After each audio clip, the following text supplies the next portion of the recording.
This episode of The Reasons I'm Broke is brought to you by Audible. Sign up today and get a free 30-day trial along with your choice of an audiobook. That's audibletrial.com/nerdupmedia. Over 150,000 titles to choose from, all available on your Kindle, Android, and iPhone. Enjoy the show.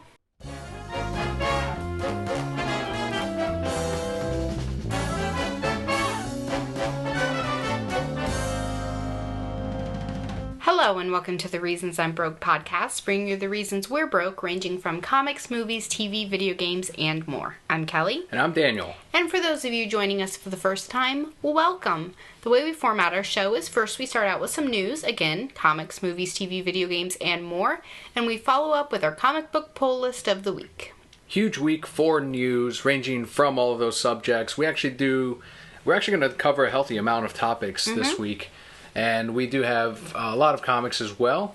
First off, we have some video game news, and that is Disney Infinity has added Star Wars to its mix of characters and worlds.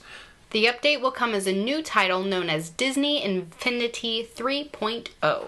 As soon as Disney bought the rights to Star Wars, bought all the companies connected to Star Wars, including Marvel, people immediately said, there's going to be Disney Infinity Marvel characters. There's going to be Disney Infinity Star Wars near the movie. And they were absolutely correct. Well, yeah, they're going to make that money. Star Wars money. People also immediately jumped into Kingdom Hearts, thinking that they were going to make Kingdom Hearts worlds. Well, why is it a no? Because I said so. Well, no, it's because it's a separate entity from what the Disney Infinity team is actually working on. So this is overseas in Japan. They make their own decisions about what kind of worlds they want to include. Yes. It's not the company here saying, well, we want to market, we want to push Star Wars to kids, we want to push the Marvel characters to future customers. Over there, they're more interested in, let's complete this game, and not so much looking at the future, or more or less trying to sell merchandise to up-and-coming customers. They best not put none of that shit in my Kingdom Hearts. It won't be as bad as when they put Pirates of the Caribbean in Kingdom Hearts, because that was pretty terrible. But they could put Frozen in Kingdom Hearts, and that's pretty bad too. And they will put Frozen in Kingdom Hearts. Don't even know. Let's go back to like Steamboat Willie era. I'd rather have like black and white instead of let it go. So if you do want to play in the Star Wars world with the characters, you do have to get that starter set, which you said, Disney Infinity 3.0. It includes the game, a base, 2 Star Wars figurines, which are Anakin Skywalker and Ahsoka Tano, 1 Star Wars Twilight of the Republic Play World, and a web code card. Twilight? Of the Republic Play World, yeah. So I can choose Edward or Jacob. Those are not the figurines it comes with. This seems like it's a great set, though, especially if you don't have it and you're a huge Star Wars fan and you say, you know what? They have Star Wars now. That sounds like it's going to be a really great deal. And they did good in picking Ahsoka Tano as one of the characters. All the time, it's odd. I have people come in, all kinds of ranges, all ages, both sexes, asking for Ahsoka merchandise books, and we don't usually have it. I'm like, I'm sorry, I don't have it. And I was thinking like it's a character that's just kind of going to die out as the show went away. And no, they actually included her right here in the set, and I guess it was a smart move because you have something for both boys and girls that want to play the game. That's awesome. Future figures in this update so far appear to include Han Solo, Princess Leia, Darth Maul, Darth Vader, Yoda, the Iron Man Hulkbuster, and Ultron. That's right, so it will have updates to the Marvel Universe, and I'm sure they're going to add some more of the classic Disney characters to the update. And as more of the movies come out, with Guardians of the Galaxy 2 releasing, Captain America Civil War, I'm sure a lot of those are already programmed in 3.0, so when they release the figurine, they'll be unlocked when you play the game. Do you think it's, with Star Wars, do you think it's going to continue the 3.0, the Disney Infinity brand forward, or do you think this is just going to slow down in spite of the fact that they added Star Wars into the set? I think it's going to continue, at least for a little while, because Star Wars is about to be really big. You're going to have all these kids seeing it for the first time because their parents are going to say, I loved these movies, let's go see them together. And then the kids are going to go and be like, oh man, Anakin, he was such a badass. Well, I mean, the kid's probably not going to say that. But because he wasn't a badass. Well, he was like, oh, my life. Anyway, he and Spider-Man would get Tobey Maguire. They would get along really well. And Robin. Anyway, and Robin. So, yeah, you're going to have all these kids interested in this because they're seeing the movies for the first time. And the kids are going to be like, you know what? Yeah, because I wish my parents had got me that shit when I was a kid. I think Disney Infinity is the weakest of the 3 figurine buying, play the video game sets, because the one thing I'm seeing is a lot of people want more gameplay in Disney Infinity, and instead, you get your world, you get your goals, and then you have the play set. Whereas in Skylanders, you have the different portals, you have the different worlds that you unlock, different characters, they level up in really cool ways, not quite like the Disney Infinity ones. I don't think it's as much in depth. And I understand why, because they're trying to appeal to, kids as well as all ages, but Skylanders does that very effectively in the way that they do it. And they have characters that they make up and people go out and buy and look for. This also is just extra money for Disney. They're like, toss together something. The masses will buy it. I want to know what their throne looks like. Obviously, Disney is some kind of entity in your mind. Is it Mickey Mouse? Yes. Or is it actually Walt Disney and his little frozen head thing? Frozen head. It's probably like, like a Mr. Freeze Bob thing? Iger in my head. I don't even know what he looks like. Fine, Bob Iger. Is the throne so big that he's tiny in it? Or what kind of throne does Disney have? Is it made out of cash? Like broken dreams and stuff? Can you make a throne out of broken dreams? If you can somehow make physically broken dreams a thing, I don't know how I feel like it's just like a really big business chair. 3 times as tall as him, because he has to be like turned around when you come in and ask him for something, and you just see his little hand over the side like, throw it over there with the other things we don't want anymore. And they throw like bricks of gold over there or something, because they're just like, so much money. In the same corner as Mr. Toad's Wild Ride, and Snow White's ride, all the Snow other White's stuff. Spooky Town. That was a great ride. Poor Snow White Spooky. Maybe there's was there a throne in Snow White's Spooky Town? I think the Queen might have had a throne. Well, then maybe he's sitting on that throne. All right. That's why he shut it down, because he wanted that throne. I need this for my office. But this is like a fast pass ride. A lot of people go on it. Too bad. Disney 3.0 will release this fall, just in time, of course, for the holidays. There's always one of those Disney Infinity titles or Skylanders title, something new. And a lot of the figurines will obviously sell during Christmas. So moving into some Pokemans news. Nobody's ever caught me on that either. I call it Pokemans all the time, and they're just like, yeah, Pokemans, whatever. To celebrate the release of the latest Pokemon TCG set, Roaring Skies, Nintendo and GameStop will be distributing a level 55 Dragonite from June 22nd to July 12th. You don't have a Dragonite on your team yet. I do not. Because it's near impossible to find the Dratini at the stage that you're at. Yes.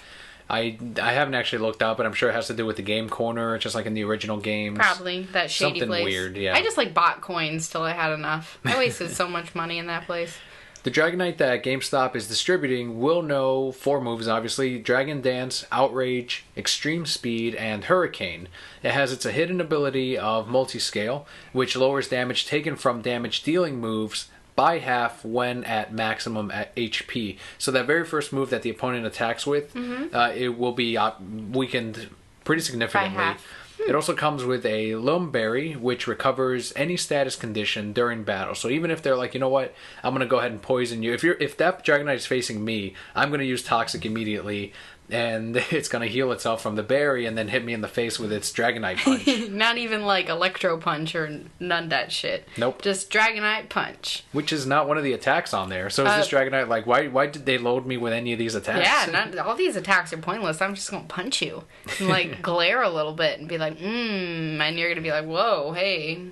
It should have been loaded with Sand Attack, Flash, Punch.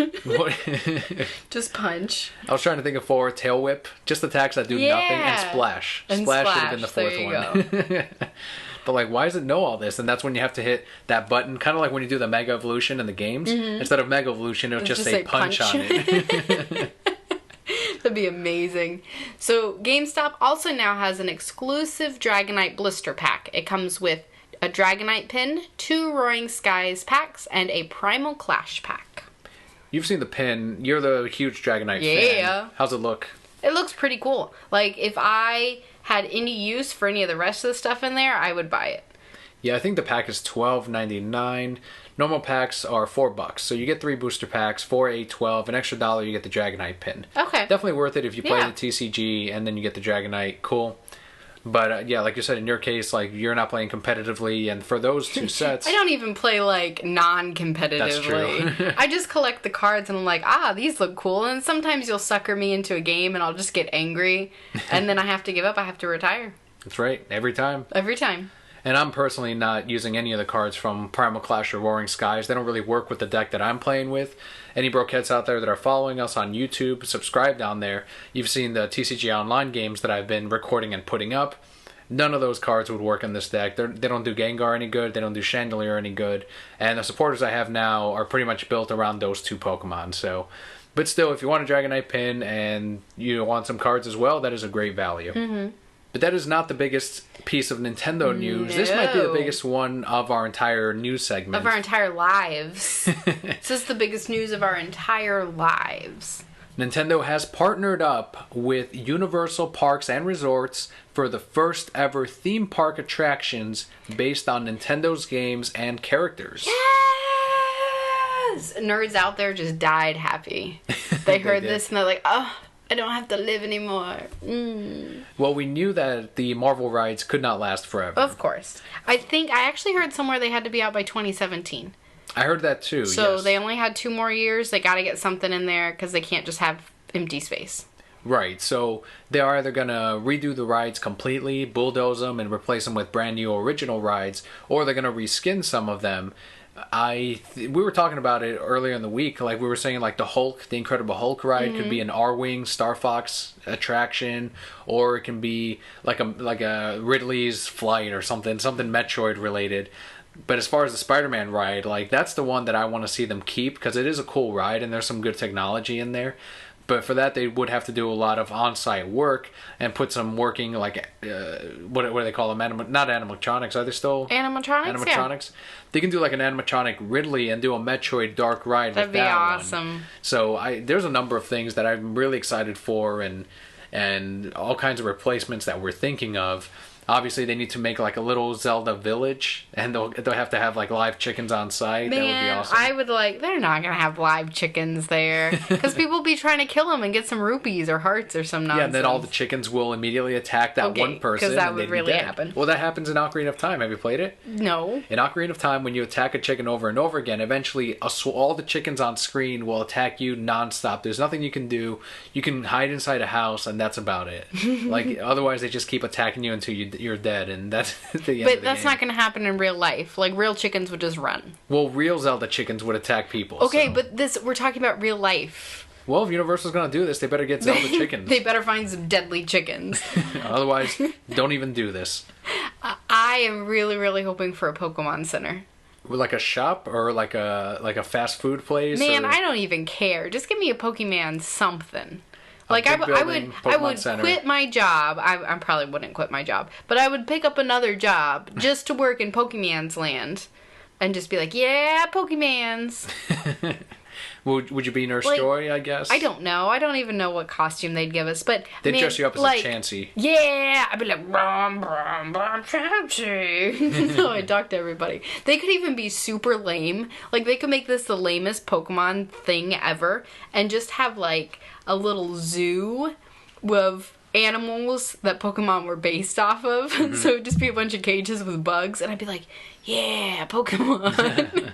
This is a Scyther. This is a Pikachu, that little mouse there. Yeah, I'd be okay with that. They wouldn't do that, but... They did come forward with a press release in regards to the deal. Mm-hmm. It says, Universal theme parks offer incredibly popular, innovative themed family entertainment experiences based on compelling stories and characters, using powerful storytelling and innovative technology. Nintendo has created remarkable and imaginative worlds filled with captivating stories and beloved characters. Now, for the first time, those stories and characters will be brought to life in entirely new ways, only at Universal theme parks. So they've got the Harry Potter world, mm-hmm. which they're obviously going to update as they come out with more movies. Of course. And now they've got the Pokemon. They've still got the Simpsons expansion that they did, which I really want to see. I haven't seen it yet. And Nintendo's own land. I don't know what they're going to call it. Nintendo Land would be appropriate based on just like the game. Right.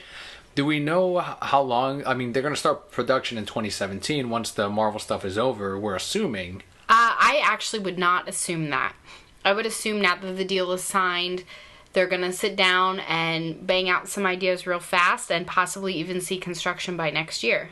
Because you got to think it's going to take them, once they start construction, maybe upwards of 6 months to a year to get these buildings stripped and reinvented. And because a good example is Maelstrom over at Epcot. How long has that been closed, trying to become the Frozen ride? Months, and it's still not anywhere close. So they're not going to want their park to lose all that appeal if they wait until 2017 and then close the Marvel rides and then start all their renovations. So I think we're going to start to see some of the Marvel stuff go away within the next year so that they can begin building those. And will we get probably a grand opening in a year, 2 years? I would say a grand opening in about 2 years. But they're going to start stuff and start soft opening and getting people excited and start boosting those annual pass sales. So if you're in the Florida area, or if you're visiting Florida at any time and you're going to any of the parks, make sure to head on over to Universal and check out the Islands of Adventure before those rides potentially go away. As you were saying, probably sooner rather than later. With them losing the Marvel licensing, with the rides and all of that, do you think Nintendo is an equal pickup, a weaker one, maybe stronger? This is the first time Nintendo's actually went out. I'm sure they've gotten offers before, like, hey, we'll build rides from every single company, but they finally, pulled the trigger on one of these. I don't think it fits with the rest of everything that they have. None of those things really fit, though, because you have Twister, you have E.T., you have The Simpsons, Dr. Seuss. I guess. And Nintendo now. But, here's one way to look at it. Are we going to buy an annual pass once it opens? Yes. Absolutely. Have we had an annual pass in the however many decades that we've lived here? No. So, yeah, it's already sold 2 annual passes right there. We're really excited for it. I think it's a great pickup. You do too. We love the Nintendo characters. Even people out there that don't even have a Wii U right now are probably excited to go on like a Super Mario something or to buy Mario merchandise that isn't normally available in this area. Like if they can bring some of the Pokemon Center stuff that is exclusive to the website or to Charizard Japan. Pikachu! Like Charizard Pikachu. I remember it was, when it first went up, it was about $70. Last time we checked, it was like $130. We're like, oh shit, we should have bought it at $70. And I knew we should have bought it at $70, but my cheap ass was like, nah. What did my cheap ass get you, though? I did get you a Charizard Pikachu. A Charizard Pikachu card. That's right. It's so cool. He does cool things like Charizard Pikachu moves. It's really just like Thunderbolt or something, but it's got that cool artwork. From here on forward, it's superhero news in relation to video games, television, and comics. First one being, we got some more details on the Arkham Knight Season Pass content. The creators said, "We've heard from our community that you want more information on what we'll be delivering in the Season Pass. While we aren't ready to unveil every aspect of the content we'll be developing, we would like to share more detail now to give you a better sense of the scope of the Season Pass." So they heard last week's episode, and and they're like, "Oh man, well, these guys are pissed off." So it wasn't just us, of course. Everyone on Twitter was ranting and tweeting at them, and they want more information, and rightfully so. Like I was saying before, you said we're probably going to get the season pass anyway, but they came on really light when they announced the season pass. They were very generic about what we were getting, like skins. They sat in their Snow White throne, like, just tell them that they're getting a season pass. you don't want to tell them what they're getting? They'll buy it anyway. A season pass is what they're getting. We'll figure out the details later. I'm going to go take a nap now. No, we got a lot of work to do. Already asleep. They're figuring out which parts of the game to take out and put later in the season pass. And just put them in the season pass. Yeah. So the big one, the main detail was Batgirl, A Matter in the Family, which is an all-new prequel story expansion in an entirely new location where you play as Batgirl, which is the Barbara Gordon Batgirl, for the very first time in the Arkham series. I think that's amazing. I think that'll sell some season passes right there. You're going to have somebody where Batgirl's their favorite character, and yeah, why not? Pay the money. I'm pretty excited. I want to play as Batgirl. Like you said, it's the first time. And the last time I played as Batgirl was actually in the Injustice video game. Yeah, I was just thinking that, because you ride in on your motorcycle. And she was also DLC as well for that game. I think so. They know what sells.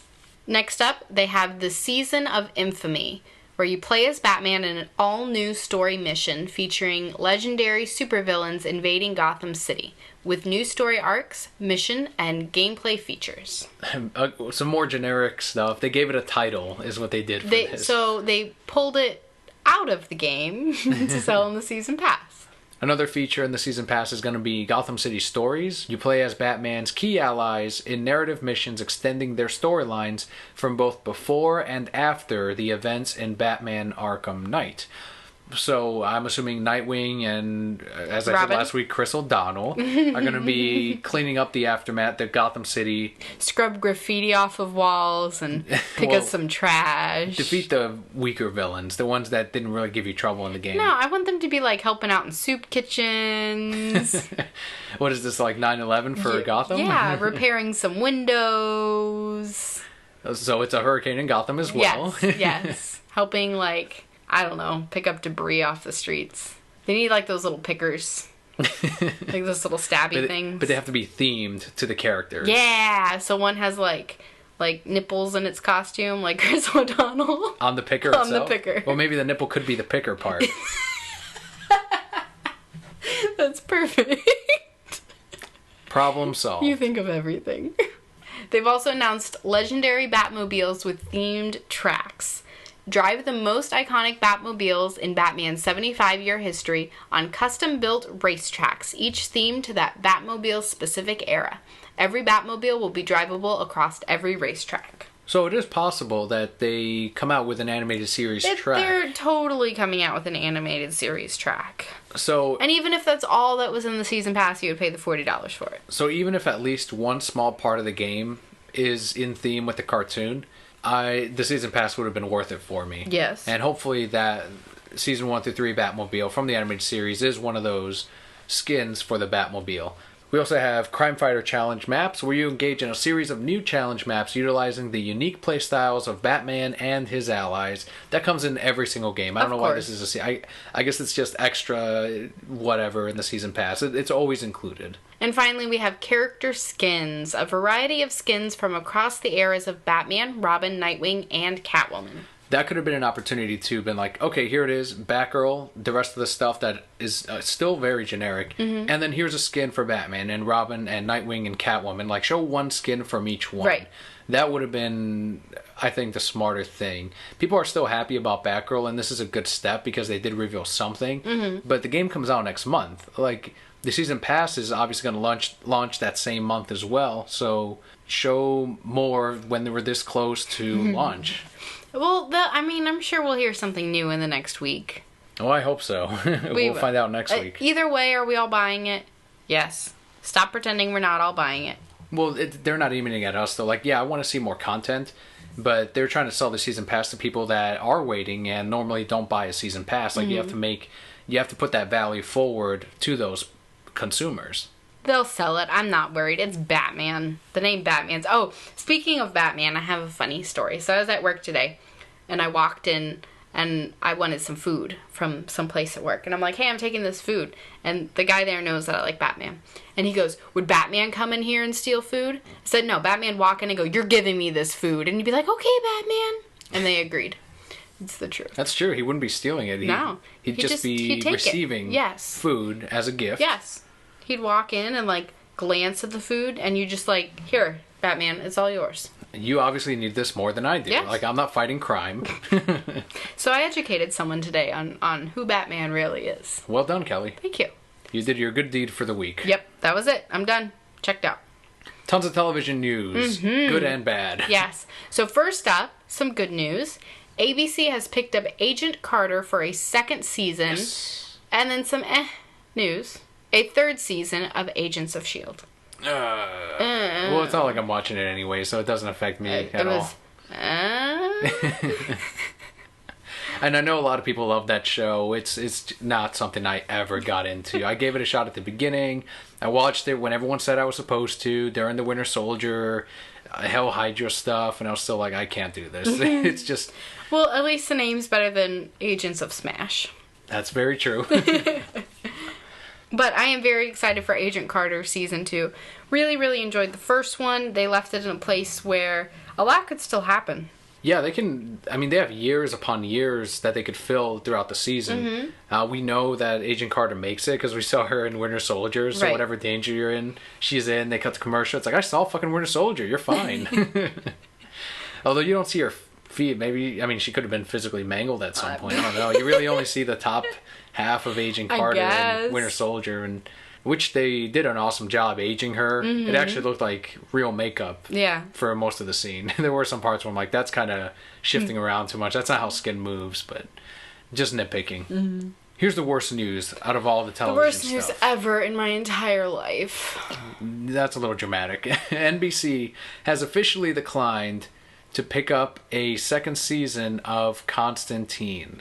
Reports say that they are dummies and no longer wish to live because they were dummies, and they realized it after they declined. They said, oh man, that was really dumb because Constantine was a great ass show. No, but really, so another network could theoretically pick up the show, but so far no updates on that end because they are all also dummies. That Sci-Fi rumored pickup was actually false. Because they're dummies. And we had a question from John on Facebook who said, what is your reaction to the cancellation of Constantine? That's actually how I first heard about this. I'm like, no way, was that confirmed? And then I looked it up on Newsarama, and there it was. I'm like, shit. Kelly is not going to be happy. No, I'm not. So what was your reaction? Well, initially disbelief, but I felt defeated, and I still feel defeated. Like, I honestly, if you ask I don't think anyone's going to pick this up. I really don't. And someone tweeted to Jeff Johns today, and they asked him, you're involved in the television and the movie world now. What are the chances that Constantine gets picked up by another network? And he did say that the more people talk about it, the better the chances. And he put hashtag Save Constantine. So it's not over, but I think it's very unlikely that anyone else will pick up the show. Right. I agree. I actually, when you first told me about it, again, I didn't believe you. Because you try to do tricky things like this all the time. That I do. Like, you find the little things that I like, and you're like, oh yeah, this never going to be there again. That's over. That's done. And I'm like, no, you're lying to me. And you're like, yeah, I tricked you to see your face. But it was the truth, and I'm really, really sad because this was one of my favorite shows. Like, I even went back and watched the first episode the other day, and I'm like, this was a scary-ass show. Like, this was, even from the very first episode, it was so compelling, even with that, like, dumb other bitch that nobody cared about. His initial Yeah, sidekick? Dr. Fate's daughter. Right. Or whoever she was. But, you know, it was great, and I'm so sad that people didn't pick up on it, and it's not coming back. I would love to see, though, if I had my way, like Netflix to do a deal with these guys. I get they're trying the whole Marvel thing, but throw in DC too. Why not? Make me happy. Maybe we can do like a Fisk crossover, and he can be like chilling in Constantine, and that would be cool. They can be like super buddies. Yeah. Be awesome. Two of my favorite people. In spite of all this, if you haven't seen the show, or even if you want to revisit it, now is the time to do it, because they are still looking at those stats. They've been upfront about all of that. Like, they want to look at the downloads through NBC. They want to look at the downloads through Hulu as well. Anywhere where the show is available, check the show back out. It's worth the second visit. It is a lot of fun. They set up a great story that at the end left on a cliffhanger, a hell of a cliffhanger too. One that I wanted to see the resolution to, but we'll see. I'm not holding my breath. All right, everyone, this is what you need to do for me. I don't care if you like Constantine or not. You get on Hulu and you just hit play and you just let that bitch play all day. That's fine. And then when it's over, you hit play again and let it play all night. You don't even have to be in the room. I don't even care if you're home. Just let Constantine play. And then you're going to go on all your social media and hashtag some Save Constantine. I mean, you can be talking about your groceries like, cool, just picked up stuff for brownies, hashtag Save Constantine. I mean, as long as somebody's talking about it, we'll get this shit back on the air. If you guys like this week's show and you're tweeting about it, don't forget to add Save Constantine as well. Yes. They don't read that shit. They just want to see the number of tweets that include Save Constantine. Just be like, this show was really great. Hashtag Save Constantine. Bird shit on me today. Hashtag Save Constantine. I really don't like Constantine. Hashtag Save Constantine. I really hope that show doesn't return. Hashtag Save Constantine. If you don't like the show, put that, but don't forget Save Constantine. I got an ingrown toenail. Hashtag Save Constantine. I'm going to start putting that on the end of everything now. Good idea. Be great. really, really hungry. Hashtag save Constantine. Right after we record, I'm just going to put out whatever tweet and put Save Constantine and confuse the hell out of some broke cats out there. Hashtag save Constantine needs to be the name of the show. All right, done. Done. Hashtag save Constantine. I should get that tattooed on me, just like be way crazy. Show it to NBC. Walk up into the office of NBC. Look at this. Hashtag save Constantine. Hi, my name is Kelly. Hashtag save Constantine. But with the downer, here's a picker up. Supergirl has officially been greenlit for a full series as an early season 1 order after the pilot was shown to CBS. Melissa Benoist will star as Supergirl. I think it might be Benoit. I'm not sure. Benoit? If Roquettes out there know, they can correct us. I like Benoist, but that's because that's the white person in me. Hashtag save Constantine. The debut is aimed for the entire season, is aimed for this fall. That's awesome. And we should get a trailer this month, actually. That's great. I'm really excited to see what they're going to do with this show. This is a wonderful opportunity. I think Agent Carter was a good way for women to get involved in the agent side of Marvel. But this is a great way to pull, women into DC Comics and the shows that they have going on. With that outfit, I know they use similar artists with the movies and the television show, but the Supergirl outfit looks very much like it came out of the Man of Steel world. And many do say that one of the pods in Man of Steel that is opened supposedly has Supergirl that came out of it. And I think there was a tie-in movie. You know how they do the books with the movie recreations or snob, whatever they call them. And supposedly there was an extra detail in there that it was Supergirl that came out of the pod. So if this ties into the movie universe, I think that's really going to get a lot of people to really see this, because there might be some extra Easter eggs as to what's coming out in the movies. But even if it's not, if they can somehow tie this into one of the other DC shows, which all of them have been really doing well. Yeah. Although we don't watch all of them, we don't like them all the same either, but... It would be really great if they... You're giving me a smile because you know what I'm going to say. Go ahead. If there was a Supernatural episode where she saves Constantine. A Supernatural episode? Yeah. Oh, okay, I see what you're saying. Yeah. Even it's a different network or whatever, Yeah, but that's just fine. throwing Constantine. Just throw in Constantine. The same Constantine. And then she saves him. And then at the end it goes, Constantine Season 2 coming out at this time. She looks at the camera and she goes, Constantine is saved. And then... Hashtag save Constantine. I just did. Knock it off. And then it goes to credits. Be perfect. Good job, Supergirl. Some more television news that we're really excited for. The CW's iZombie has been renewed for a second season. While ratings weren't record-breaking, they remained steady throughout the season. That's probably the important part, because most shows just kind of drift off and people lose interest or they don't like the show. But it kind of found its audience as it continued, and people stayed on until we're watching it every single week. There may have been one episode where I was like, that wasn't outstanding, but there hasn't been a bad episode. True. Very true. So far the networks that have been doing good and know their shit are ABC, CBS, and the CW. Mm-hmm. They did good things this week. NBC did not do good things. No, they did not. They can sit in the corner. Hold on. NBC has to stand for something. No something Constantine. No bueno Constantine. No bueno Constantine. There you go. That's why they didn't renew it. Hey, you know what would be great in iZombie? If Constantine showed up. Constantine showed up. That would actually be a fun crossover. That would be so much fun. Like, she eats a brain and, she sees Constantine, exercising the guy, so she thinks Constantine's the killer. But then it turns out that he was just demon-possessed. You just wrote that episode. Written. I want some royalties, guys. Nah, I don't even want royalties. Just hashtag save Constantine. That's all they have to do. Mm-hmm. So looking forward to that. iZombie. If you follow their Twitter accounts for, I think her name is Rose, the actress's name, Rose McIvan or McIvy. She puts up cast photos all the time, and they really have fun doing the show. They're always snapping photos and all the goofy stuff they do. And even the official Twitter, they'll put up GIFs of goofy times in the show. They're like, we got renewed for a second season. It's the characters dancing. And that's awesome. That's when it's best, when they're having fun. Yeah, and you can even tell in their performances as you're watching the show. This was probably a 14th take because they couldn't hold in the laugh, and you can tell some of them start smiling at some point. Right. And that's more obvious in something like iZombie than anything else. Mm-hmm. As we get closer to 2016, we're going to start seeing more stuff come out of Batman v Superman. We'll see another trailer by the end of the year. But something unexpected, we did see a Suicide Squad cast picture that was released. Yeah. Initially a full cast one, and then from there, several other pictures from on set, and the official ones, including Deadshot himself.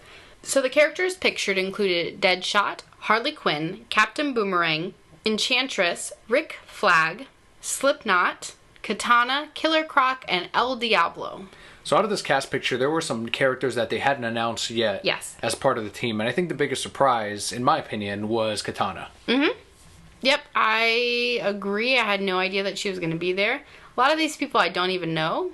Yeah, and I'm hoping that some of those I see and I'm like, you're going to die in this movie, and you're going to die in this movie. Slipknot, I think he's going to die. Is that a band? It is, yep. Okay. El Diablo. Pretty Probably sure that's a hot die. sauce. So he's going to die. Enchantress. She's going to continue. You think? Yep, Enchantress is going to continue. Captain, Boomerang, of course, Harley Quinn, Deadshot, and Rick Flag, Katana, Killer Croc. So just Slipknot and El Diablo are going to die.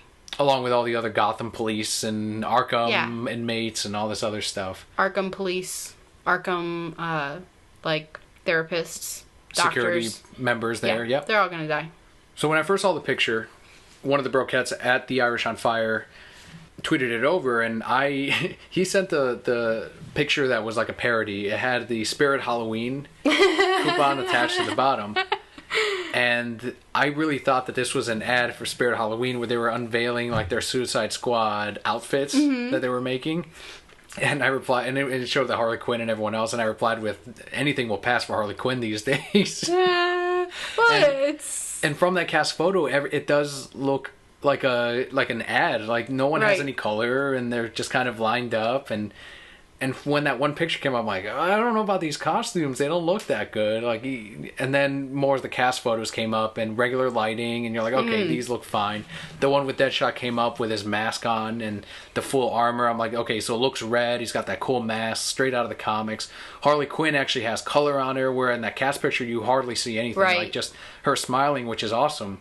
But you don't see like the color in her hair. You don't see the color in the outfit itself. The different accessories that she has on, the little detail, like little monster and property of the Joker on the back. All those little things you don't see in that cast picture. And if they had only released that cast picture, I would have said they need to work on these costumes some more. Now you look at the studio pictures on set, Killer Croc looks way better. They decided to go with actual makeup prosthetics instead of like a big CGI character. And that's always what we want. We want them to do that. That's an art that needs to continue. Don't just replace it with a computer monster. It doesn't look right when you're watching it because you know it's not real. When the cast interact with a character like that, you know that cast member is not really there.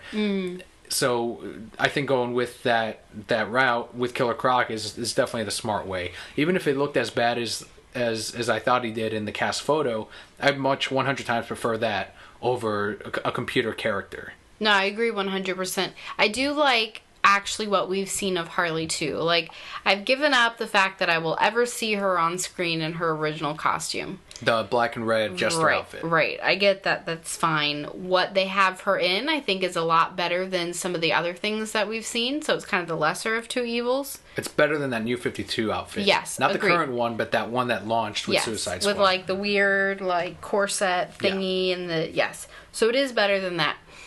I don't even mind. So she's not so much red and black. She's more of like pink and blue. And that doesn't even really bother me because it reminds me of Cotton Candy, which I think fits. Yeah, it fits with the whole clown persona. Exactly. Exactly. So that doesn't bother me either. So I'm handling this much better than I thought I would. I'm proud of you. I'm proud of me too.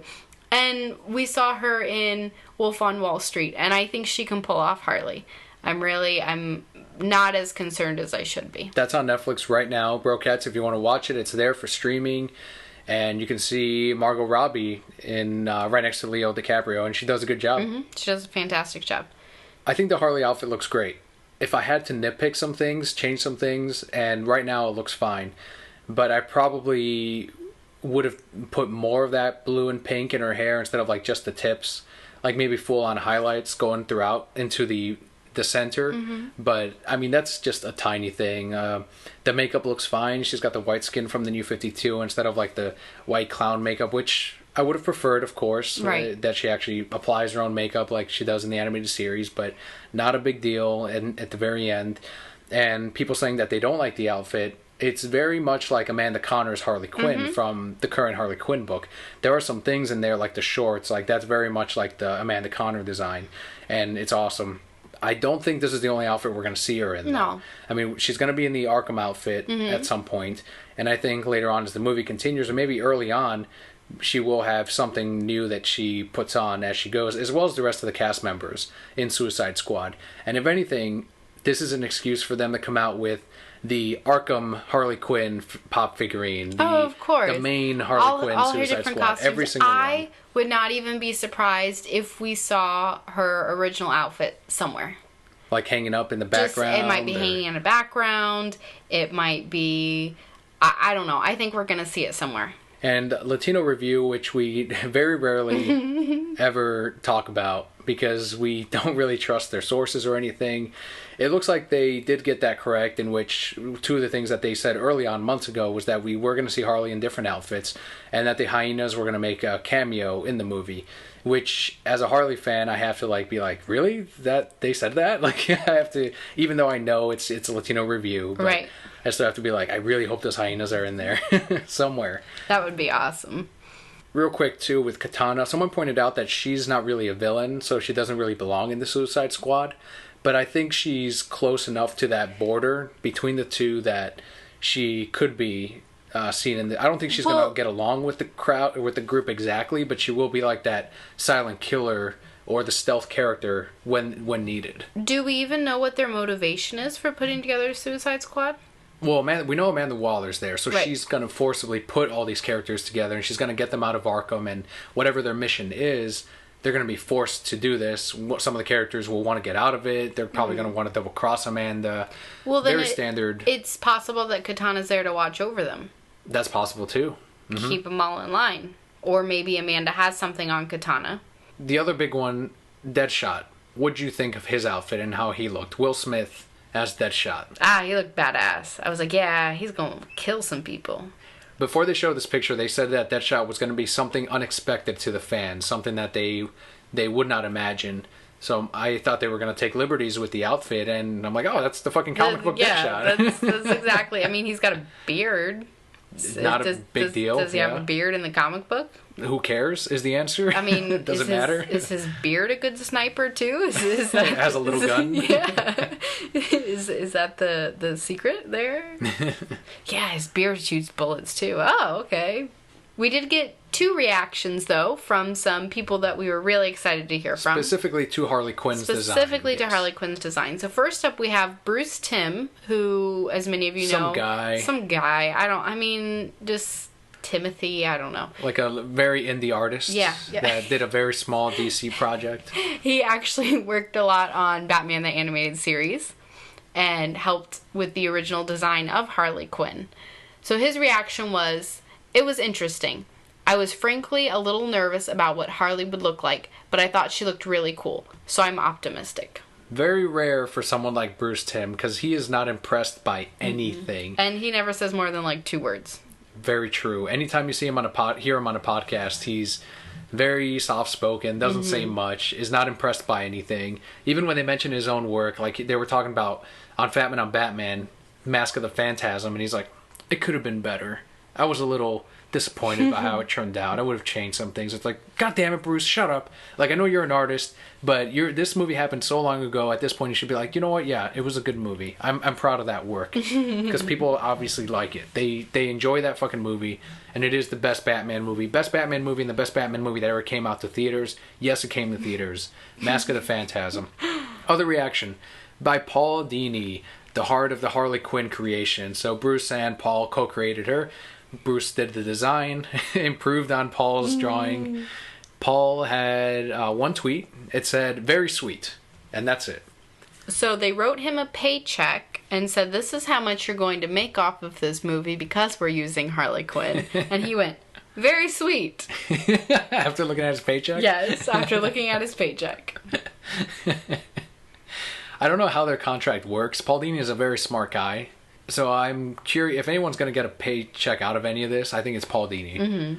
But even he knows that Harley Quinn isn't his character. He's said it all the time on his own personal podcast. He's like, I created the character and she's not mine to play with anymore. He says he views Harley as like a toy.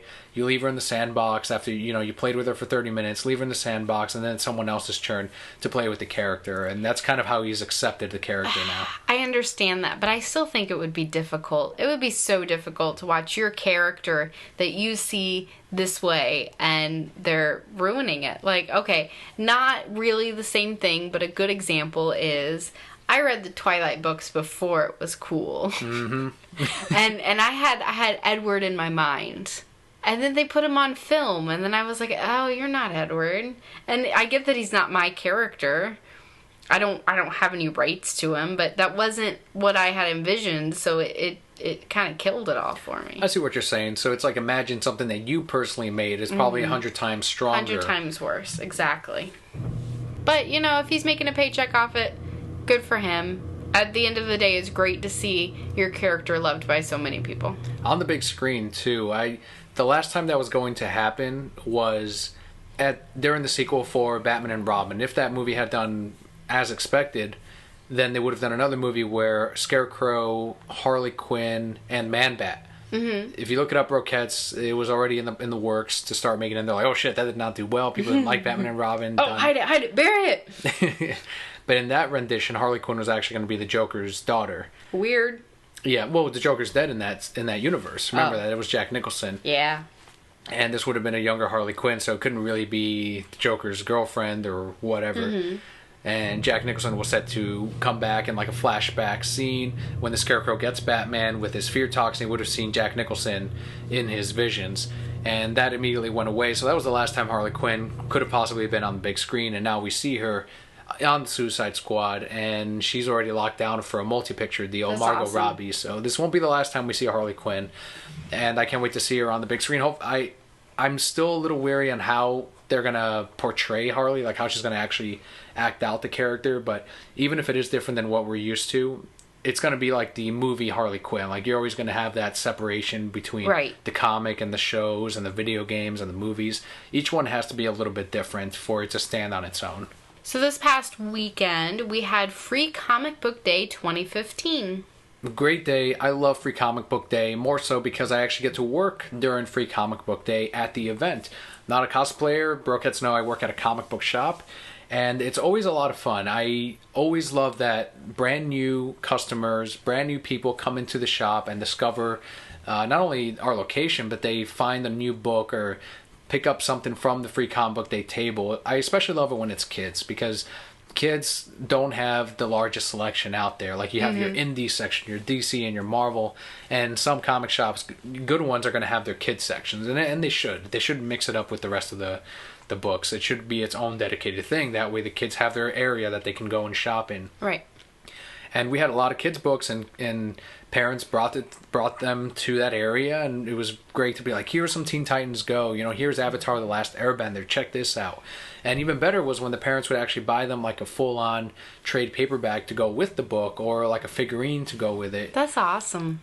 By the time 3 or 4 o'clock hit, we had already given out more books than we did last year. That's great. That's how much bigger this Free Comic Book Day was. It had to have been the biggest one yet for, I think, all the comic shops out there.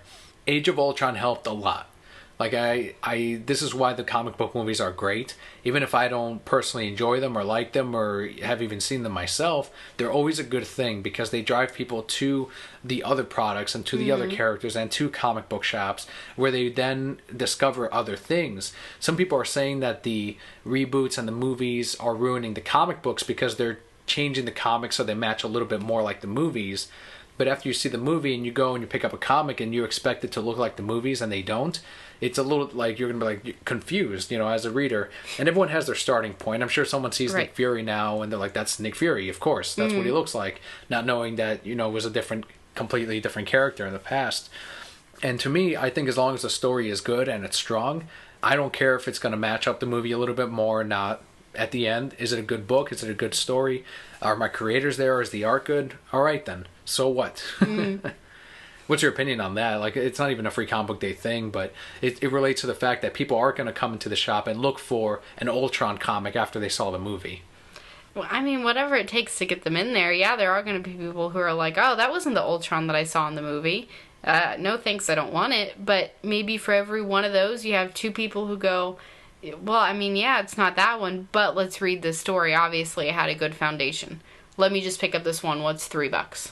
What's $4? And I think it's amazing that this is the biggest year that you've had yet, because, you know, we were worried with all the digital comics coming out and everything going completely online that we would lose those hard, you know, paper comics. And, you know, you saying this is the biggest one, that just shows that, you know, no, we're still generating interest in this kind of stuff. That's very encouraging.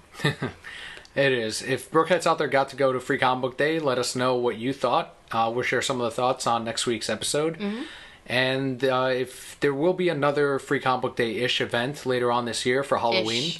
It's Halloween Comic Fest is what it's called. And you may have seen some of those books if you went to Free Comic Book Day this year as like spillover or leftovers from last year. Same thing, you know, you see reprintings of some stories, not as much original content as you would see on Free Comic Book Day, but it's still stuff for kids and new readers and regular comic readers alike. And finally, we have a question of the week from Twitter user, longtime Brocat listener, that's at @TheIrishOnFire, who asked, what are Kelli and yours' hashtag Poke Spirit Animal and why? And no, Kelli, you cannot choose Pikachu. Jerk. Don't let me do what I want. And do whatever I want. That's how well they know you. Well, they want to hear something other than Pikachu. Fine, I have mine. You go with yours first, though. Bulbasaur. Okay, and why? Bulbasaur because he's the loyalist Pokemon of them all. Okay. He's tough. He beat Scyther and he beat a Beedrill in that Pokemon tournament. Didn't give a shit. He never gets recognized by Ash. Now. Let's stop for a second. So you said we're not talking about your favorite Pokemon. We're talking about your Pokemon spirit animal. You just said that Bulbasaur fought a Beedrill and didn't give a shit, and I'm pretty sure you would not fight a bee anything. You would run. Yes. My spirit animal completes me, so if anything, it completes that. No, it has to be what best describes you. Are you sure? Yes, I'm pretty sure. I'm pretty sure it's what best fits you. No, and I think something that isn't afraid of bees would very well fit me. That doesn't make it your spirit animal. You need something that's similar to you. Well, in that case, I'd pick like a Halucha, the Mexican wrestler, or what's his name, the Ludicolo with the big sombrero, and the. I mean, if we're gonna play that, then those are my spirit animals right there. Okay, just finish telling us why Bulbasaur is your favorite. So he never gets recognition from Ash. He never does, and he still does some good work. And now he's the peacekeeper at the Pokemon Ranch with Professor Oak. He's just overall, I don't know, I like that loyalty to the character, and I and he looks like a frog. And he looks like a fucking frog, like and a dinosaur frogs. And a frog and like a plant all in one. Okay, so let's see how well you know me. What's my Pokemon spirit animal? Dragonite. Nope. Lapras. Nope. One more shot. I'm gonna go with Psyduck. You really think I'm a Psyduck? I had to go something weird because it wasn't the obvious choice. So I'm going by spirit Pokemon, as in it is me. So what are 2 of my favorite things to do? Eat and sleep. Yeah. Snorlax. Yeah. If I could just eat and sleep for all my life, I would do that. And like I'd wake up and be like eating whole trees, and they'd be like, Kelli, you can't, you're destroying this land, you can't do that. I'd be like, nah, bitch, I'm Snorlax, I do what I want. But it's unclogging this river. Yeah. Remember that? Yeah, I'd be like unclogging rivers and shit, and then I'd go to sleep in the river and just clog it again. Whatevs, I'm a Snorlax, I don't give no fucks. Poke Flutes would wake you and you'd be cranky, because that's what it is in the original games. He's upset and he fights you. Yeah. I remember that, and I would be cranky. I'd be like, yo, I was taking a nap, and you're that's like a little recorder. Nobody likes recorders. Body slam. That's exactly, yeah. I would do that to people, too. Like, I don't even have real moves. I just roll over on them. Ugh, that's the life, man. Eating and sleeping. I think that's why Winnie the Pooh is my favorite, too. Because he's not too bright, but he just eats honey. Touches his toes and splits his pants. Yes, he does some exercises, and I'm pretty sure he naps a lot too. Yep, and his best friend is Eeyore. Great question at the Irish on Fire. I really like that one. If you want to submit your questions, Brokettes, find us on Twitter at ReasonsI'mBroke or on Facebook.com/TheReasonsI'mBroke. And we do want to remind everyone, too, that Omni Expo is coming very quickly. That's in about 2 weeks where we have our panel. The most important thing you need to remember about Omni Expo, though, is we will be having a panel. Podcasting 101. That will be on that Saturday, which is the 23rd at 3 in Panel 2, Salon 6. Join the Nerd Up Media crew as we go through how you can get started on a podcast or a Let's Play channel.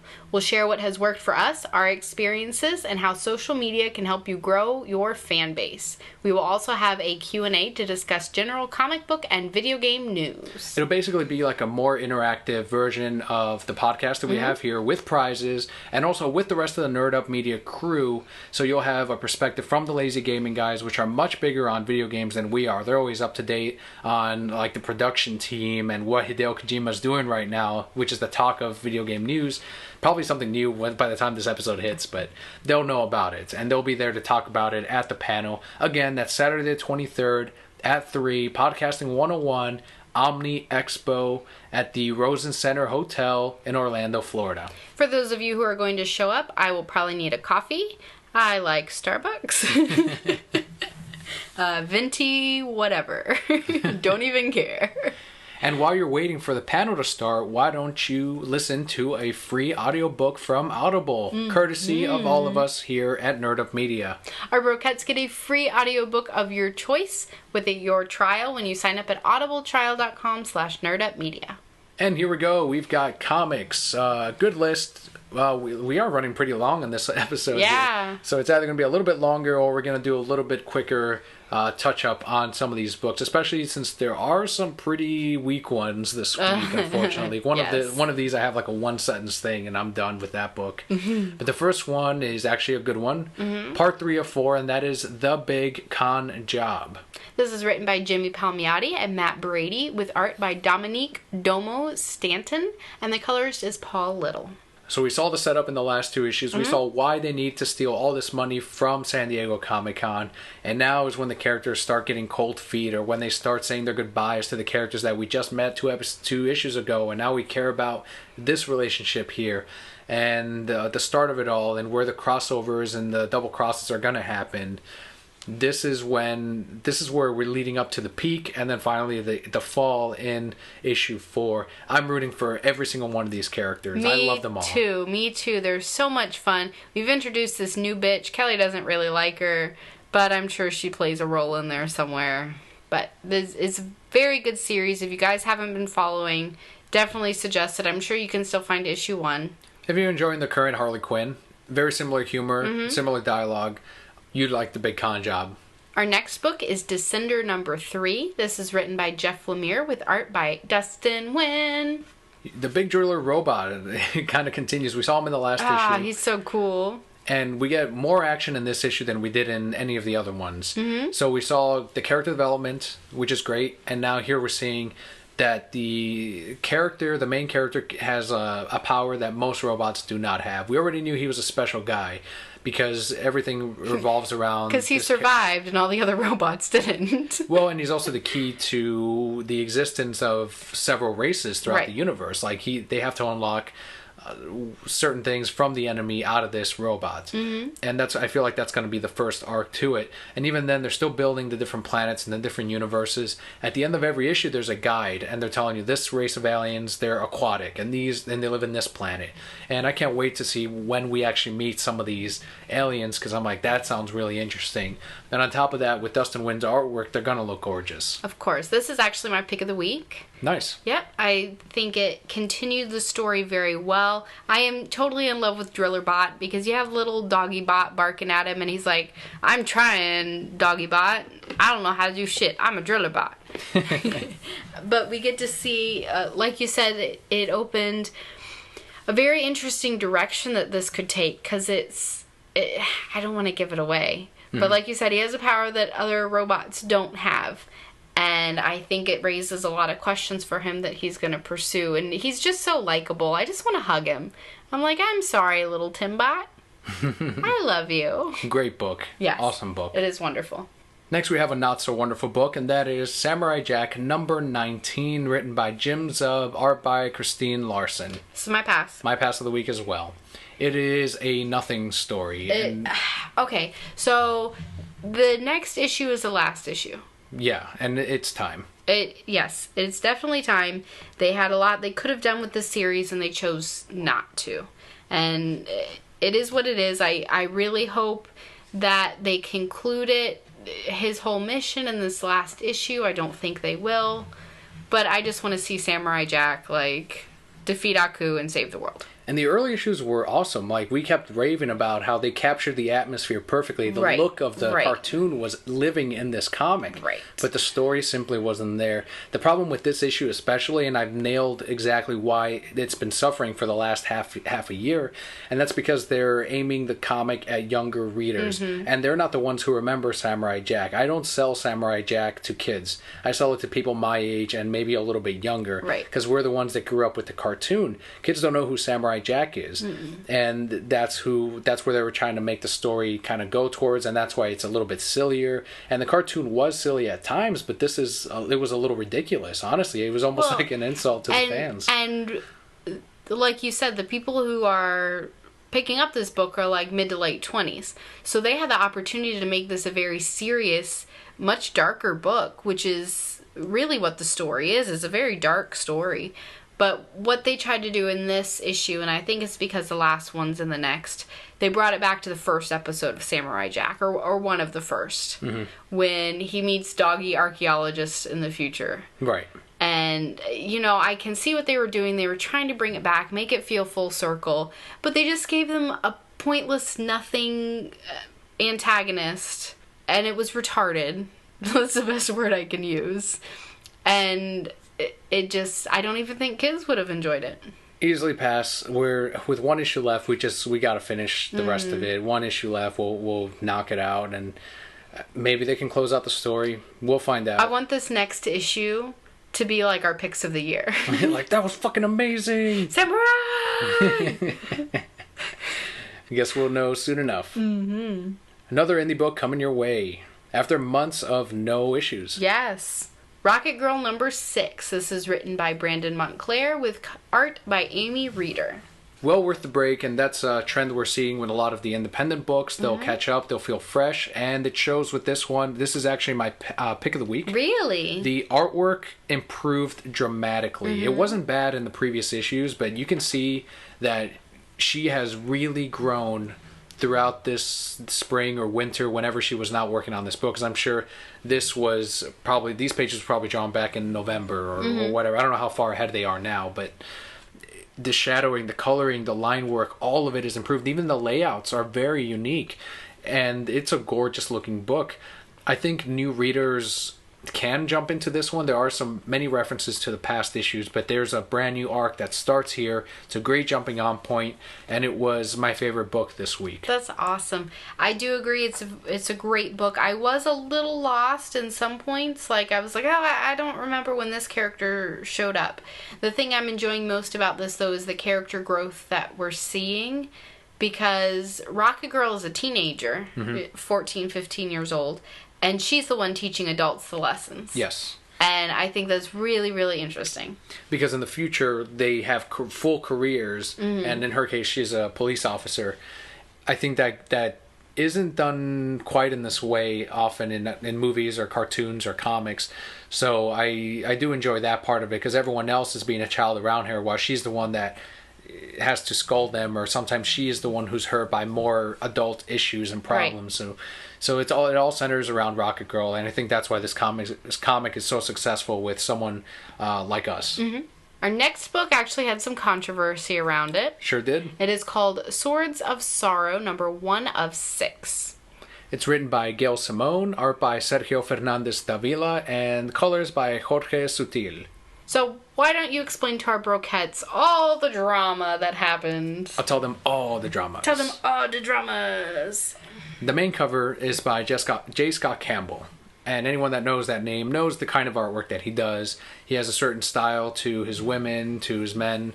Mainly, of course, the women are very, very tiny waists, very busty, I mean, even the statue for Mary Jane and Gwen Stacy, I always have older guys staring at it like, I don't remember Mary Jane being like that. It's like, move along, dude. Come on. Are you going to buy this?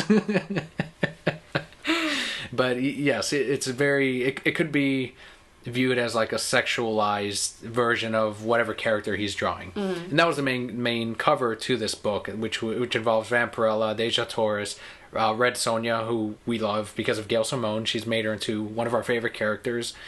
And a lot of women felt uncomfortable buying this book, and they wanted to because it's all female creators, female artists, female writers. That was Gail Simone's project, and that was her goal. But they're like, I feel uncomfortable buying a book like this with that kind of cover, but I'm doing it because I want to support Gail. Or some of them were like, I couldn't do it. I needed a variant cover or a different cover. I'm going to buy this digitally instead because I don't want to own that cover. To me, months ago, Gail Simone was praising Jay Scott's cover. Like, he was like, it's a gorgeous one by Jay. He did a great job. I love it. And very happy to have him do the cover for Swords of Sorrow, which is the main cover. And now she's saying, I don't know why they went with that as the main cover. And I'm like, Gail, just months ago you were talking about how great this cover was. Like, now you're disowning it. She is saying that she likes J. Scott Campbell and he's a great guy, but that this shouldn't have been the main cover or the advertised cover. But he's a huge artist. Like, J. Scott Campbell sells... Like, anytime he's on a cover, people specifically come out looking for that comic. Out of all the artists that they did the cover, it's not my favorite. That's not the one we went with. We went with the Jenny Friesen one. But if that one wasn't available, fine. We just get whatever one's available because that's just the way it is. Sometimes you have to get the cover that you didn't want. That's just the nature of collecting. Are you ready to lose some listeners, Dan? We haven't by now? Well, I mean, we're about to lose some. Ladies, calm down. I wish I looked like any of those ladies on the cover. Some would say they look unhealthy. Oh, have you seen the Swords of Sorrow cover? I personally don't like it. Really?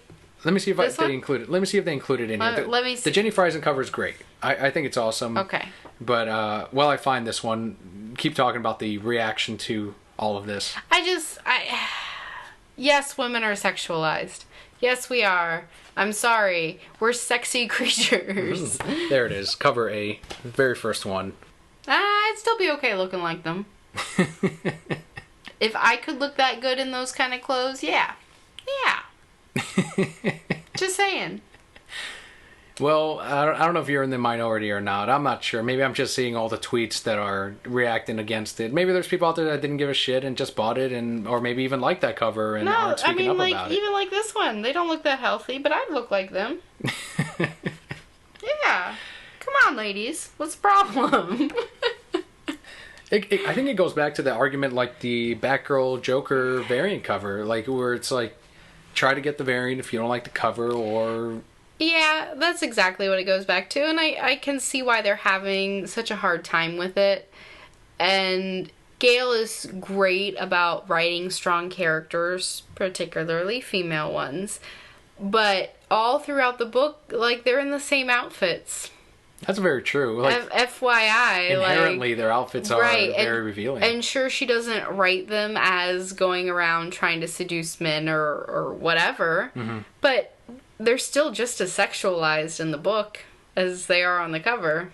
Yeah, I think you definitely have a point there. Honestly, I think it's all political. I don't blame Gail for being like, yeah, I agree with you. It's like, are you going to go up against... angry women? No one should go up against angry women. If I were Gail, I'd be like, oh yeah, fuck that cover too. I don't care what I said months ago. That was months ago, Gail Simone. This is now Gail Simone. You improved, way more knowledgeable Gail Simone. I've learned more than I knew back then. That's too funny.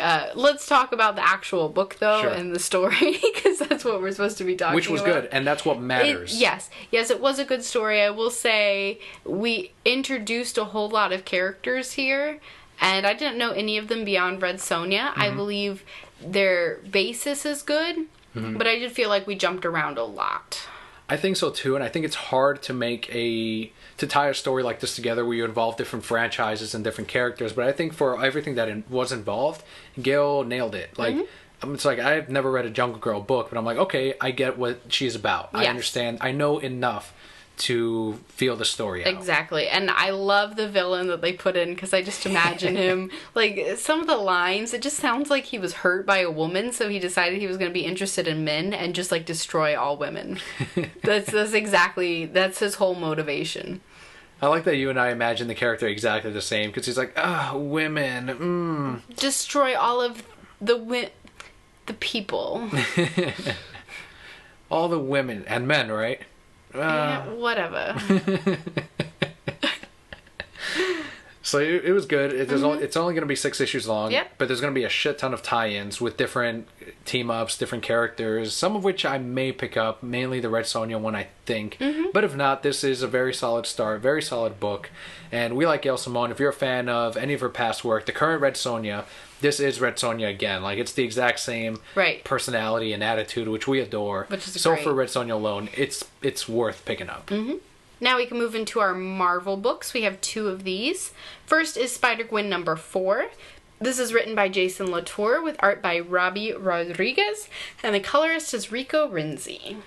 This is an improvement from the last couple in my mind. I don't know how you've been liking them so far, but this is where they actually slowed down and they took their time, and they're like, this is how Peter Parker's, spoiler alert, death, which happened months ago when we read Edge of Spider-Verse number 2, we saw what created Spider-Gwen and how their roles were reversed. The aftermath, what makes Peter Parker who he is, or in this case, Gwen Stacy who she is that relationship with Peter's aunt and uncle or friends and family, all of that. And that's what is, again, explored in this issue. And they spend probably a quarter of the comic doing that and repairing her friendship also with the Mary Janes as the band. All of that happens here in number 4, and I think, like, okay, this is where hopefully they get back on track, and they're like, this is what we need to involve more of in the book. They did great with Captain Stacy, which you really appreciated. Yeah, and I don't feel this was as strong as it was with her father, the interaction there, but we get to see the guilt that she feels over everything, and I think the interaction we had with Aunt May is really going to shape her and kind of help bring closure to her in that situation, which I love the way you can tell that she's really struggling with it. And then again, like you said, she makes up with the Mary Janes, which I'm sure will lead to some shenanigans in future issues. Our other Marvel book is The Unbeatable Squirrel Girl number 5, written by Ryan North, art by Erica Henderson, colors by Rico Renzi and Erica Henderson. This issue was so fun. There has not been a bad issue in this series. Nope, we get to see a lot of different versions of Squirrel Girl as told by different characters. It's a lot like Legends of the Dark Knight from the animated series, in which each person has in their mind their own Batman, or in this case, their own Squirrel Girl, based on Marvel's past. So it does help to have read those comics. You probably weren't as familiar with some of the references, but did you still appreciate the humor in them? I did. I thought it was a lot of fun. The thing that cracked me up most is it starts out with one person saying, oh yeah, I know Squirrel Girl, and she tells her story, and nobody else in that room knows who Squirrel Girl is, but they all pretend they do, and they all pretend that they have a story, and they just make up like the funniest shit. It's great. It was a lot of fun. I adore this comic. It's a little one-shot issue, so if you want a little story, definitely pick this up. The Unbeatable Squirrel Girl number 5, and I really recommend subscribing to the series because it's been awesome. I absolutely love this book. Almost my pick of the week. If it wasn't for Rocket Girl out this week, this would have been it. And it seems like Squirrel Girl has been my pick of the week ever since it released. Last few. On to DC. The first one is Convergence number 5 of 8. This one is written by Jeff King with art by Andy Kubert, and the colorist is Brad Anderson. I was just saying last week how I wanted Talos to be explored more, and I want to learn more about that character because he's at the center of this all, with these characters that we really don't care about, like the Earth 2 characters and the newer ones from DC's past, maybe even from before the New 52. But now we are seeing Talos and how he's actually... We see his past and how he actually got here, and how Brainiac is sort of the bad guy. Very Silver Surfer-ish is what the vibe I got out of this. Brainiac is sort of the bad guy. Brainiac is definitely the bad guy. Fine. Brainiac is the bad guy. I do like that we got to explore that of Talos. But I really didn't like this issue. Isn't he DC's Silver Surfer, though? I mean, yeah, pretty much. But let me break down this issue for you guys. Go for it. I'm an evil guy. Look, it's Brainiac. Oh, I'm Brainiac. Release me. No, Brainiac, I just summoned you. I'm gonna get Talos. Oh no, my memories. Release me, I'm Brainiac. Oh, let's throw this batarang. I mean, that's pretty much all that happened. That was it. Hey, oh, wait. I'm a woman. I turn you into dust, old man. I'm Brainiac. Release me. Oh. We flip-flop on these. I think this one has been the best one so far in the Convergence series. And it's not been anything to write home about. Like, at the end of the day, I'd say don't pick up Convergence overall, because we're over halfway done. And this has been the story so far. Yeah. Like even before Convergence, I'm like, I'm more looking forward to the June issues than I am this Convergence event. I know this is just the thing while they move their offices and get settled in California. I get that. But the June issues with the 23 brand new titles, that's the shit I want to get into. Right. But I don't know. Nothing really... I mean, I get where you're coming from. But there were a lot of characters that I didn't care about in this issue doing stupid things. And then you have Robin over there like... Me and Batman will always be connected. Maybe not so much in the life I was in, but maybe so. Look, a batarang. I don't know how it got here, but I'm gonna put it on my chest. Because we're always connected. And maybe I can be more like Batman and find my son. She's not exaggerating. That's pretty much exactly what he says. It's pretty much exactly word for word. I like the voices I do for these people. I should be like a voice actor. You should. I'm gonna play Brainiac in the next movie. Like, it's gonna be like real serious, and Batman's gonna be there, and he'll be like, Brainiac, and I'll be like, hello, Batman. I'm Brainiac. Overall, the movie was very good, but what was up with whoever they got for Brainiac? She wasn't taking this seriously at all. It'll be wonderful. I'll make all the monies. Even worse would be if in the live action movies, Brainiac eventually makes it at the Man of Steel 2 movie, whenever the hell that ends up coming, and Brainiac ends up being the guy and except it'd be you. Hello, Superman. Or no, I'd be like, hello, Superman. Where's Batman? Where's Batman? That's not in the script, Kelly. Just let me play Brainiac my way, guys. You hired me. That's been the best take. Just go with it. That's the less improvised version. You guys got some ice cream down here? Need some ice cream. My circuits are feeling a little warm. Gotta cool off. Oh man, this would be the greatest movie ever. On to the tie-ins that have been more fun than Convergence, and arguably better stories than Convergence. First one being Convergence Harley Quinn #2. This is written by Steve Pugh with art by Phil Winslade, and the colorist is Chukri. Those colorists and their fucking names, like they always have to choose something. The colorist formerly known as Chukri. It's always one word or like a company name. Man, I would do that though. Like another one. If I were a colorist, I'd make my name Palette. How would you spell it though? It can't be the traditional way. You spell it like Palatown, I think. No, I'd spell it P-A-L-I-T. Palette. Would there be a hyphen somewhere in there? Yeah, after the acento. P. It'd be like P-A-L-I with an accent T. Palette. Be perfect. You never see writers or regular pencilers. It's always the colors. Because they're not like that far out there. Colors are like, I'm Chukri. I'm here to color your scribbles. What's your last name? I don't have one. Just Chukri. Just the colorist named Chukri. So it kind of jumped forward in the future from the first comic. Like, it's like, okay, and here's the fight, and boom, there you go. Yes. But I thought it was funny. I thought it was fun, and I liked this second issue more than the first one. I think the first one tried a little too hard to be serious, and this is where the fun came in. Yes, I agree with all of those points. I feel if I had read a Captain Carrot comic, I would have appreciated this more, but I didn't not like it.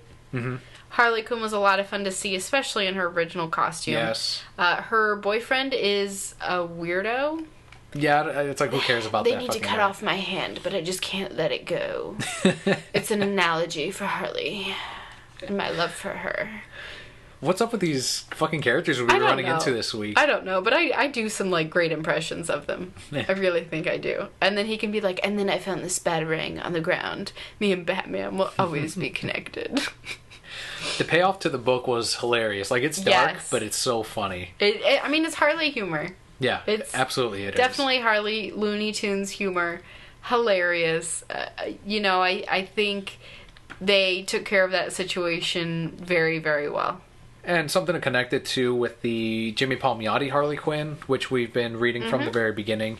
And this is something he tweeted. I wish I had known ahead of time because we're sold out of it now. But Convergence Plastic Man #2 has an original Harley story in it that connects to the next issue. Oh, that's awesome. So I'm like, God damn it, now I gotta track one of those fucking things down. Yeah, you do. And it's like I said, it's original stuff. So fine, Jimmy. I guess I'm buying Plastic Man #2. Jimmy could, tweet anything and you would buy it. I like Jimmy. Like, he retweets a lot of stuff that, I tweet over at him, and I love him for that. So I'm like, yeah, I'll retweet anything you say and buy whatever books you want. And it happens to be that they're great books, too, so it only helps. It's like, how much I can't dislike this guy or Amanda Connor. There's nothing they can do. And they're nice people on top of that. Yeah, when they're great conventions. people. And they're from Florida. It's like, how much more winning can you do? Exactly. Final book this week is Convergence Nightwing Oracle #2, written by Gail Simone, our second Gail Simone book this week. Art by Jan Duursema and colors by Wes Zioba. Zioba. The colorist known as Zioba. Zioba Palette. That's probably a real name, though. Well, yes, I'm sure. I'm just making fun of colorists now. He's like, you guys are assholes. I'm just a regular guy. I agree with you. Those are silly names. I really enjoyed this book. It focuses mostly on Oracle, Barbara Gordon. Mm-hmm. She kind of solves all the issues by herself. Nightwing's just over in that corner like, me and Batman will always be connected. He banged Barbara, now I will too. He really didn't do much in this issue. Like, he was the muscle of it, but then at the end it's like, oh, well, so is Oracle, so why is Nightwing here? Yeah. Really. And Hawkman and Hawkgirl, Gail Simone's compassion, her personal compassion shows, obviously you see it on Twitter, but you see it in the characters that she writes. And in the conclusion to this story, it's not as brutal as the other Convergence books have been. It's definitely Gail Simone's Barbara Gordon, in which it's like, look, we kicked your ass. Now grow with us. Like, become a part of our community. But if you don't, here's this, iron fist that we can threaten you with. This can happen and I will hurt you again, but let's give you a shot at rehabilitation or whatever you want to call it, another chance. And that's what I like about Gail Simone's writing, and that's what I liked about this Convergence tie-in. It was good. The one thing, and this is me just nitpicking, and I don't think I spoil anything because it's kind of right there on the cover, but they get married. Spoilers. Sorry. It's on the cover, you said it. Yeah. It's right there on the cover. But they just kind of jumped from one moment to that moment. And it bothered me because I'm like, nah, this is hard to plan. Like, you wouldn't just be skipping ahead and like everything's perfect. Well, you would if you were in the dome, because you're like, well, I don't know how long we're going to live. Well, I mean, I guess. Like, did they like call up all their friends and like, hey, this is happening at like 5 p.m. tomorrow, be there. Here's something else you haven't kept in mind. We're probably not going to see this version of Nightwing and Barbara Gordon after Convergence is done. Like, maybe we'll see them years later when they decide to bring them back in another Convergence-like event. I don't know. But it's going to be New 52 version of those characters. It bothered me because I planned a wedding and they're a lot harder than that. She's got like weird things on her dress. That's artist interpretation to make the cover interesting. No. It's in the actual book, though. It's not just on the cover. Oh, well, she's Oracle. She works with computers. And did he just carry her around all day? That's exhausting. Not all day, just when they went in the apartment and down the aisle. How are you supposed to, like, drink if your hands are full of wife? There might not be alcohol left. They're in the dome. There's no import-export. Oh, you would find alcohol in the dome. You'd make it work. I would make alcohol in the dome. So, to summarize our pick of the week, mine was Rocket Girl #6. Mine was Descender #3. And both our passes of the week was Samurai Jack #19.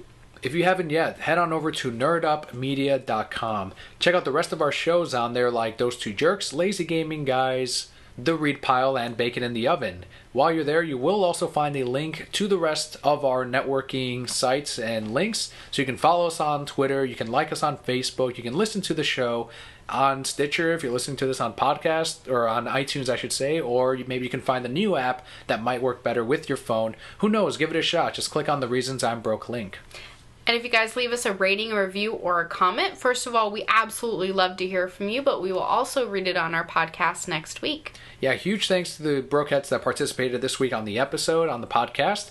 And we really don't have a limit. So if you guys, at the moment, send in your questions, send in your reactions. You were definitely there with that Joker image. As you can see, we put all of those up there. Yep. We appreciate every single one of those comments. Whether or not we agree with them, there's always something to see on either side. And that's what we love discussing. So huge thanks to all Brokettes out there for that. Don't forget about the shop, where we do have the latest color on our t-shirts. Has the Nerd Up Media logo on it, which is pink. But if your color is not pink, we also have black, gray, red, and blue.